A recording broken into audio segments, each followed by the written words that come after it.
אז הצלחה זה החלטה. קודם כל, אני בן אדם של אמונה. אני מאמין שיש לנו בורא עולם שנותן לכל אחד את מה שמגיע לו. יחד עם זאת, אתה צריך לצאת מהבית ולדאוג לאסוף את הלחם שלך. ואחד הכלים בעיניי להצלחה זה שני דברים, והם לדעתי רוחניים.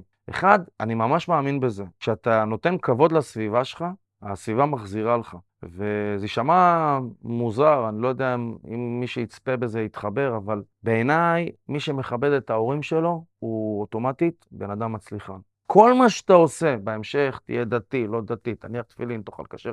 ההורים שלך, ברגע שאתה רואה אותם כאבן שאין לה הופכין, זאת אומרת, אבא זה אבא, אמא זו אמא, זה הדבר הראשון שמנחה אותי בחיים. וזה בא לידי ביטוי בהמון דברים שאני לא אדבר עליהם פה כרגע, אבל ניסיתי, יש לי עוד הרבה מה לעשות ועוד הרבה מה לשפר, אבל מבחינתי ההורים שלי זה היה דבר ראשון כבסיס לאמונה, כבסיס להשקעה ולמחשבה.